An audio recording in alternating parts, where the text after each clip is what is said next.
Bienvenue sur ma chaîne YouTube. Vous qui avez abonné à ma chaîne YouTube, partagez, faites des commentaires, like. Si vous n'avez pas encore abonné, abonnez-vous maintenant à ma chaîne YouTube pour voir recevoir de nouvelles vidéos chaque semaine. Si vous êtes déjà abonné, partagez, faites des commentaires, like. Si vous êtes abonné, abonnez-vous maintenant à ma chaîne YouTube. Si vous avez besoin de billets pour sortir Saint-Domingue, pour aller quel que soit côté dans le monde là, entre en contact avec JLC Agence de Voyage. Si vous avez une carte de crédit, quel que soit côté, États-Unis, Canada, la France, quel que soit côté, entre en contact avec JLC. Ok?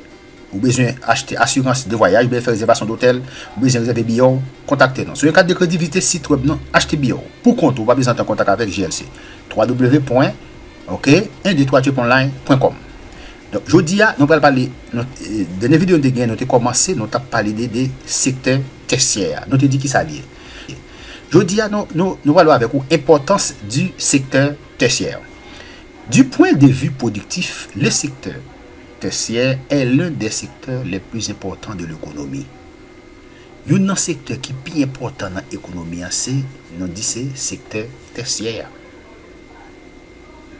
Ou là, pour un pays développé, il faut que tout ça soit développé. Ok, mais si pas de sécurité dans un pays, il est difficile pour ça de marcher. Ok, car il regroupe des activités indispensables. Secteur tertiaire, il regroupe des activités indispensables, des activités importantes, des activités essentielles au fonctionnement des autres composantes, des autres secteurs. Secteurs primaires et secondaires.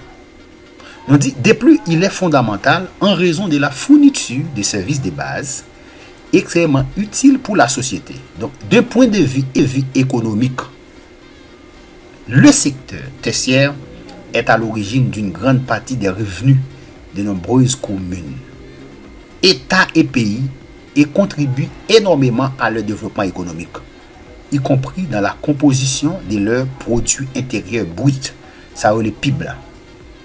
À l'échelle mondiale, le commerce et les services représentent environ 63% de l'économie du groupe des pays.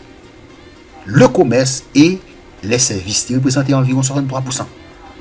Commerce, business, qui soit fait, quel que soit côté, ou qu'a fait business dans le monde là, ou qu'a fait business sur internet, ou qu'a vendre bagage physique, pensez pour développer un business. Quel que soit le monde qui vit là, pensez, réfléchissez pour développer une activité. Par ailleurs, toujours compte tenu de son importance économique, le réfléchir pour développer une activité. Par ailleurs, toujours compte tenu de son importance économique, le tiers, n'est-ce pas, ou bien on a dit les secteurs tertiaires, rassemblent une part importante de la main-d'œuvre, qui dans le contexte mondial atteint près de 50% de la population économiquement. Il montre un processus accéléré de création d'emplois et d'affectation du personnel, bien qu'il soit important de noter qu'en particulier dans le pays sous-développé, cela signifie une augmentation du travail informel. Ok. Maintenant, on a parlé du développement du secteur tertiaire. On dit le développement technologique, l'informatisation de l'industrie et l'adoption des machines modernes dans l'activité agricole sont quelques acteurs qui ont énormément contribué au développement du secteur tertiaire de l'économie. Puisque dans d'autres activités, de nombreux emplois ont fini par disparaître. Non, ouais. Il dit dans l'autre activité, il y a pile d'emplois qui disparaissent. Nous avons faire une vidéo pour nous montrer. Il y a une série de professions qui en disparition, qui disparaissent. On sait des professions qui ont longtemps qu'on a remplacé par machine. C'est machine qui fait, c'est pas monde. C'est ça que fait, on va apprendre nos professions. Il faut réfléchir, il faut contrôler qui profession qui en demande, qui profession qui pas en disparition, qui profession sous apprendre même si des années passées, mais profession ça pas qu'à disparaître. Ou de apprendre une profession qui pas qu'à disparaître, qui pas en disparition, quel que soit côté, tant qu'à passer, il y a toujours besoin. Donc, pas de profession qui en voie de disparition, il y a des professions montées apprendre qu'on a qui pas utile maintenant rien. En passant au processus, n'est-ce pas, d'industrialisation croissante, et à l'émergence de nouvelles branches productives, il y a eu la création de nouveaux domaines exigeant des services scientifiques, spécifiques, excuse-moi, comme par exemple la logistique et l'assistance technique. Donc, notamment dans les pays développés, la croissance du secteur tertiaire est étroitement associée à l'expansion des services technologiques et informationnels, ainsi que des activités financières. Donc, l'urbanisation, processus qui s'est déroulé à un rythme accéléré dans les pays sous-développés à partir de la seconde moitié du XXe siècle, a contribué à l'expansion rapide du secteur tertiaire en raison de la demande accrue des services humains indispensables à l'entretien des espaces, comme ainsi qu'en raison du commerce. D'autre part, une partie de la population qui immigre vers ces espaces et qui est, n'est-ce pas, et qui est peu qualifiée, finit par trouver sa vie dans ce secteur, principalement dans des activités, pousse les travailleurs à rechercher une source de revenus nouvelle ou complémentaire dans les activités qui composent les secteurs tertiaires. C'est dans ce contexte que l'on peut observer l'augmentation de l'informalité sur le marché du travail et du sous-emploi.